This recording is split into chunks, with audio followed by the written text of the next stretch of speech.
मेलेला तात्या पुन्हा जिवंत.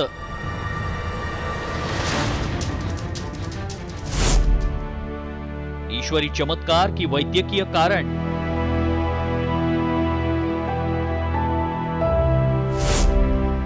तात्यानं मृत्यूला हरवलं.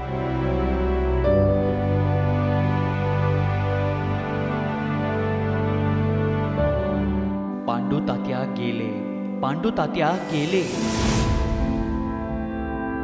असं म्हणत गल्लीत तात्यांचे आप्त शोक करत होते. जवळच्या सर्वांचेच डोळे पाण्यानं डबडबले. नातेवाईकांना पांडू तात्याच्या निधनाचा निरोप धाडला. कोल्हापुरातील कसबा बावड्याच्या उल्वे वस्तीवर शोककळा पसरली. डॉक्टरांनी तात्यांची बॉडी घेऊन जाण्यास सांगितलं आणि तात्यांची बॉडी अँब्युलन्समध्ये टाकली. अँब्युलन्स पांडू तात्यांची बॉडी घेऊन निघाली, मात्र रस्त्यातील खड्ड्यामुळे अचानक अँब्युलन्सनं ब्रेक मारला आणि त्यात झटक्यानं चमत्कार घडला. पांडू तात्यांच्या शरीराची हालचाल झाली आणि अचानक तात्या गेले म्हणणारे तात्या जिवंत झाले हा निरोप सगळीकडे पाठवू लागले आणि क्षणातच दुःखाऐवजी सगळ्यांच्याच डोळ्यात आनंद अश्रू तरळले आणि दवाखान्यातून उपचार घेऊन आल्यानंतर त्यांचं जंगी स्वागत झालं.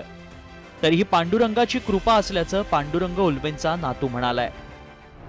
पांडुरंगाच्या कृपेमुळे पांडुरंगाची केलेली सेवा त्यांनी अखंड कसबा बावड्यात आता गेले 35 ते 40 वर्ष ते स्वतः विण्याच्या पाळी असू दे, रात्री असू दे किंवा दिवसा असू दे, ते आंघोळ करून वेळेत त्यांची जी विण्याची पाळी आहे ती सांभाळलेली कृपा ही पांडुरंगानं आम्हाला त्यांच्या कृपेने लीन केलेली आहे. पांडुरंग उल्वे हे वारकरी संप्रदायातील सतत पांडुरंगाचं नामस्मरण करणारे.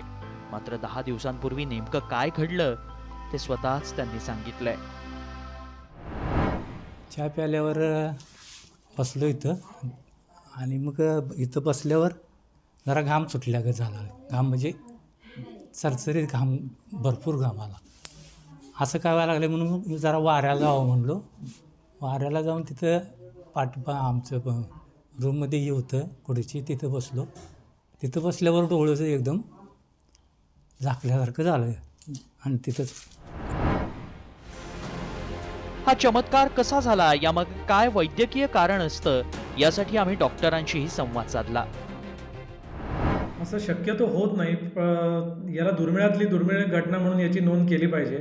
पण काही व्यक्तीला कधी कधी नॉन कार्डियक गोष्टींमुळे, म्हणजे हृदय नॉर्मल असून सुद्धा बाकी काही गोष्टींमुळे सुद्धा अचानकपणे हृदय बंद पडणे म्हणजे कार्डियक अरेस्ट होऊ शकतं. पांडुरंग उल्वे यांच्या निधनाच्या बातमीनं हळहळणारा प्रत्येक जण त्यांच्या जिवंत परत येण्यानं मात्र सुखावलाय.